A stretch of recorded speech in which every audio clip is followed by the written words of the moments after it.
அனைவருக்கும் வணக்கம். இன்னைக்கு டெல்லி சுல்தானியத்தில் இருக்கிற துக்ளக் வம்சத்தை பற்றி பார்ப்போம். இது ஆல்ரெடி நம்ம பார்த்த அடிமை வம்சம் மற்றும் கில்ஜி வம்சத்தோடைய கண்டினியூஷன் பார்த்தா. ஸோ இவர்களுடைய ஆட்சி காலம் எப்போன்னா 1320 1324 வரை. நம்ம முன்னாடியே பார்த்த மாதிரி 1316 கில்ஜி வம்சம் முடிவடையுது. அதன் பிறகு துக்ளக் வம்சம் தொடக்கமாகுது. இதை ஆரம்பித்தவர் யார் அப்படின்னா கியாசுதீன் துக்ளக். இவருடைய ஆட்சி காலம் 1320 1324 வரை 1320 to 24. இவர் பிரபுக்களோட சமரச கொள்கையை மேற்கொண்டவர். அதுவும் இல்லாமல் மங்கோலிய தலைவர்கள் படையெடுத்து வந்தாங்க. அப்போ இவர்களை சிறை பிடித்து வைத்தார். யார்? கியாசுதீன் துக்ளக். இவருக்கு ஒரு மகன் இருந்தாங்க. அவங்க பேர் ஜூனா கான். ஸோ இந்த ஜூனா கான் என்ன பண்ணுவாங்கன்னா, இவருடைய ஆர்டர் படி வாராங்கல் பகுதியை போய் போர் தொடுப்பார். அங்கே யார் கூட போரிடுவார்னா பிரதாபருத்ரதேவன் அப்படிங்கிற ஒரு மன்னன் கூட போரிட்டு வெற்றி பெறுவார். அதில் கிடைச்ச பொருளோட அப்பா பார்ப்பார். கியாசுதீன் துக்ளக் தான் அவருடைய தந்தை. ஸோ கியாசுதீன் துக்ளக் வாராங்கல் பகுதியில் கொண்டு வந்த பொருட்செல்வத்தை வச்சு ஒரு நகரத்தை உருவாக்குவார். அந்த நகரத்துக்கு பேர் என்னென்னா துக்லதாபாத். ஸோ உங்களுக்கு இங்கே தான் கேள்வி கேட்பாங்க, துக்லதாபாத் என்னும் நகரத்தை நிர்மாணம் செய்தவர் யார்? கியாசுதீன் துக்ளக். அடுத்ததா 1325 வங்க நாட்டை வெற்றி பெற்றதுக்கு ஒரு கொண்டாட்ட விழா மாதிரி நடத்துவார். அங்கே ஏற்பட்ட ஒரு விபத்து, அந்த மேடை சரிந்து இவருடைய இறப்பு ஏற்படுது. ஸோ இவரை பார்த்திங்கன்னா இந்த 4 பாயிண்ட் தான் முக்கியமானது. அடுத்ததா இவர் இறப்புக்கு பிறகு இவரது மகனான ஜூனா கான். ஸோ இந்த ஜூனா கான் என்பவருடைய புனைப்பெயர், அதாவது சிறப்பு பெயர் தான் என்னென்னா முகமது பின் துக்ளக். ஸோ முகமது பின் துக்ளக் தான் துக்ளக் வம்சத்துடைய ஒரு சிறந்த அரசர் நம்ம எடுத்துக்கலாம். இவர் என்ன பண்ணுவார்னா,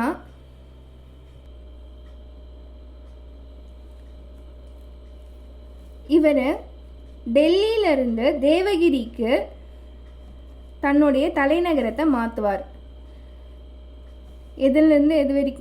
எதுக்குன்னா டெல்லி டு தேவகிரி. இந்த தேவகிரி எங்கே இருக்குன்னா மகாராஷ்டிரா பகுதியில் இருக்குது. அதுவும் இந்த தேவகிரிக்கு இன்னொரு பேர் வைப்பார், தௌலதாபாத். ஸோ டெல்லியிலிருந்து எந்த நாட்டிற்கு தலைநகரை முகமது பின் துக்ளக் மாற்றினார் அப்படின்னா தேவகிரி. ஸோ அதோடைய பேரும் அவர் என்ன வச்சுருக்காருன்னா தௌலதாபாத். சரிங்களா? அதாவது டெல்லி டு தேவகிரி மாற்றிட்டாங்க. ஸோ இங்கே இருக்கிற மக்கள் எல்லாம் அங்கே போனால் தானே அது தலைநகரமாக மாறுன்ற காரணத்துக்காக இவர் என்ன பண்ணுவார்னா ஒரு ஆர்டர் போடுவார். இங்கேருந்து டெல்லி டு தேவகிரி போகிறதுக்கு மொத்தம் 40 days ஆகும். அதுவும் அவங்க நடைப்பயணமாக தான் போகணும். எல்லா மக்களும் இங்கேருந்து காலி பண்ணி ஆகணும். இவர் போட்ட கண்டிஷன்லாம் பார்த்தா ரொம்ப குரூயலாக இருக்கும். என்னென்னா ஒரு காக்கா கூட அங்கே இருக்கக்கூடாது. அப்படியே மயானமாக இருக்கிற மாதிரி எல்லா பீப்புள்ஸையும் அவர் என்ன பண்ணுவார்னா அங்கே மாற்றுவார். அதில் யாருமே விதி விலக்கு கிடையாது. ஈவன் ஊனமுற்றோர்களாக இருந்தாலும் சரி, இல்லை பக்கவாதத்தால் பாதிக்கப்பட்ட நபர்களாக இருந்தாலும் சரி, வயதான மக்களாக இருந்தாலும் சரி, every one should go there. So அப்போ அந்த கண்டிஷன் தாங்காமல் பாதி பேர் என்ன பண்ணுவாங்கன்னா போகிற வழியிலே மரணம் ஏற்படும் உங்களுக்கு. ஸோ இந்த கண்டிஷன் கொஞ்ச நாள் தான் நீடிச்சுது. அதாவது அங்கே போய் இருக்கிற டிஃபிகல்ட்டியை பார்த்துட்ட பிறகு திரும்பணும் இவர் என்ன பண்ணுறாருனா தேவகிரியிலேருந்து டெல்லிக்கு ஷிஃப்ட் பண்ணுறாரு, தன்னுடைய கேபிட்டல் சிட்டியை. ஸோ இது திரும்ப கேட்பாங்க, மீண்டும் தேவகிரியிலிருந்து டெல்லிக்கு மாற்றுறாரு. அடுத்ததாக இவர் டெல்லி ஷிஃப்ட் ஆகும்போது டெல்லி எப்படி இருந்தது அப்படின்றதுக்கு ஒரு கோட் மாதிரி இபன் பதுதான்றவர் நம்ம முன்னாடியே பார்த்தோம். மொராக்கோ நாட்டு பயணி, அவர் வந்து மொரோக்கோ ட்ராவலர். ஸோ அவர் என்ன சொல்லுவார்னா டெல்லி வந்து ரொம்ப காலியாக இருந்துதான், குறைந்த அளவு மக்கள் தொகையே அங்கே காணப்பட்டது அப்படின்னு சொல்கிறாரு. அடுத்ததாக பார்த்திங்கன்னா இவர் என்ன பண்ணியிருப்பார்னா தோஆப் என்ற நகரத்துக்கு நிலவரி அமைச்சிருப்பார். தோஆப் என்ற நகரத்திற்கு தோஆப் என்ற நகரத்திற்கு நிலவரியை அமைச்சிருப்பார். ஸோ இந்த நிலவரி அதிகமாக இருந்ததன் காரணமாக விவசாயிகள் என்ன பண்ணுவாங்கன்னா காடுகளில் போய் தஞ்சம் புகுவாங்க. ஸோ வேளாண்மையை அவங்க ஸ்டாப் பண்ணுற ஒரு சுச்சுவேஷன் வரும். அதன் காரணமாக அந்த நாட்டில் பஞ்சம் ஏற்படுகிறது. சரி, நம்ம பண்ணது தப்புன்னு நினச்ச முகமது பின் துக்ளக் என்ன பண்ணுவார்னா திரும்ப இவங்க எல்லாரையும் அழைப்பார். என்ன ஒரு காம்ப்ரமைஸ் கொடுப்பாருன்னா, வேளாண்மை கடன் நான் வழங்குறேன், நீங்கள் திரும்பவும் நம்ம நாட்டுக்கே வாங்க, காட்டில் இருக்காதீங்க அப்படின்ட்டு என்ன பண்ணுவார்னா வேளாண்மை கடன் வழங்கும் பழக்கத்தை உருவாக்கினார். அதுவும் இல்லாமல் வாய்க்கால்கள் அமைத்து தந்தார். ஆனால் இது எதுவுமே பலனளிக்கவில்லை. இன்னொரு வேலை என்ன பண்ணார்னா இவர் வெண்கல நாணயங்களை உருவாக்கினார்.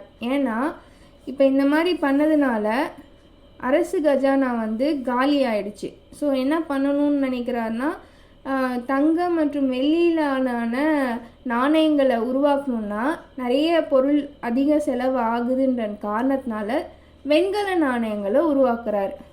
வெண்கலம் என்பது ஈஸியாக கிடைக்கக்கூடிய ஒரு மெட்டீரியல் தான். ஸோ இதை வச்சு மக்கள் நிறைய போலி நாணயங்களை உருவாக்குறாங்க. ஸோ இதை தடுக்கிறதுக்கு திரும்பவும் தான் கொடுத்த வெண்கல நாணயங்களை திரும்ப பெறாரு. ஸோ திரும்ப பெறும்போது அவர்களுக்கு இழப்பீடாக தங்க நாணயமும் வெள்ளி நாணயமும் கொடுக்க வேண்டிய ஒரு சூழல் ஏற்படுது. ஸோ இதன் காரணமாக அரசு கஜானாவானது திரும்ப இன்னும் ஒரு பின்னடைவுக்கு தள்ளப்படுது. அடுத்ததாக டோக்கன் சிஸ்டம். இந்த டோக்கன் சிஸ்டம்ன்றது அடையாள நாணய முறை. இது எங்கே பின்பற்றப்பட்டதுன்னா சீன நாட்டில் பின்பற்றப்பட்டது. ஸோ இந்த அடையாள நாணய முறையும் கொண்டு வர்றாரு, அறிமுகப்படுத்துகிறாரு. யார்? முகமது பின் துக்ளக். ஆனால் இதுவும் ஒரு ஃபெயிலியராக தான் போகுது. இவர் பண்ண இந்த சில திட்டங்களால் சில ஊர்கள் என்ன பண்ணுறாங்கன்னா தன்னை தானே சுதந்திரம் அறிவிச்சுக்கிறாங்க. ஸோ அந்த நாடுகள் என்னன்றதை இப்போ பார்ப்போம்.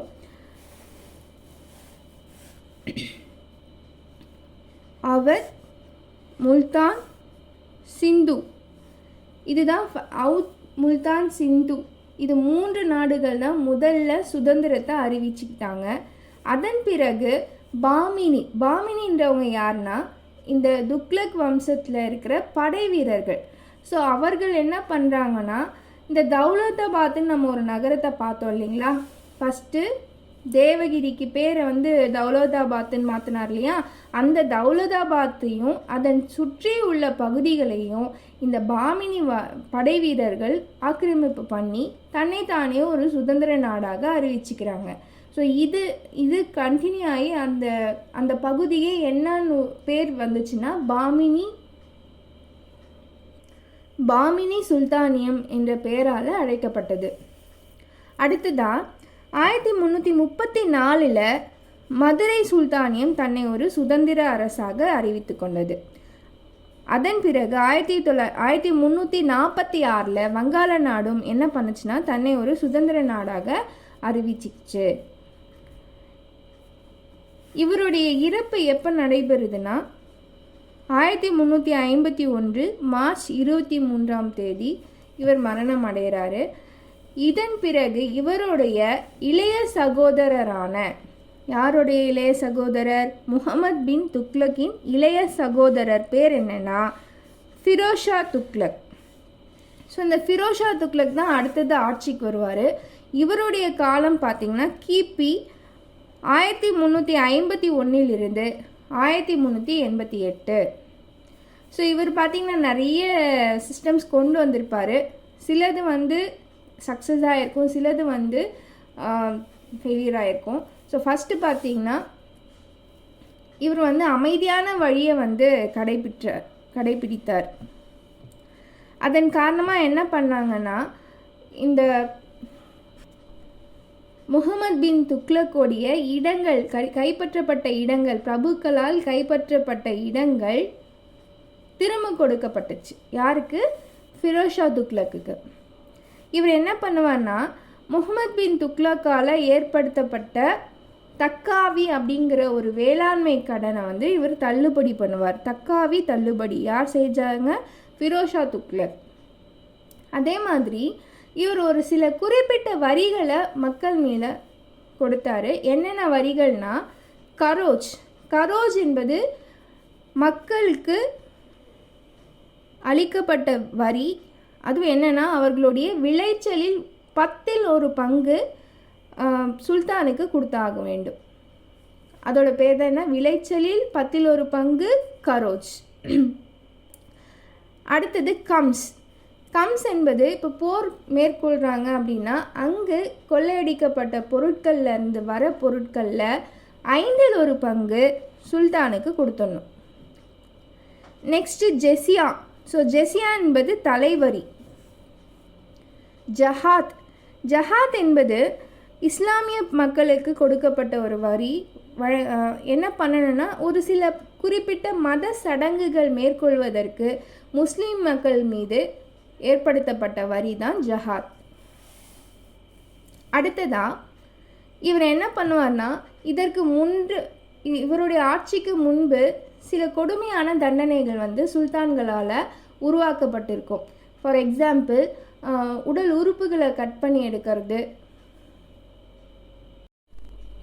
மரண தண்டனை அளிப்பது, அந்த மாதிரி நிறைய கொடிய தண்டனைகள் இதற்கு முன்பு ஆட்சி செய்யப்பட்ட சுல்தான்களால் வழங்கப்பட்டிருக்கும். அந்த தண்டனைகள் எல்லாம் இவர் ஒழிச்சிருப்பார். யார்? ஃபெரோஷா துக்ளக். அடுத்ததா அடிமைகளின் நலன்களுக்காக இவர் ஒரு அரசு துறையை ஏற்பாடு செய்வார். இது கேட்க வாய்ப்பு இருக்கு.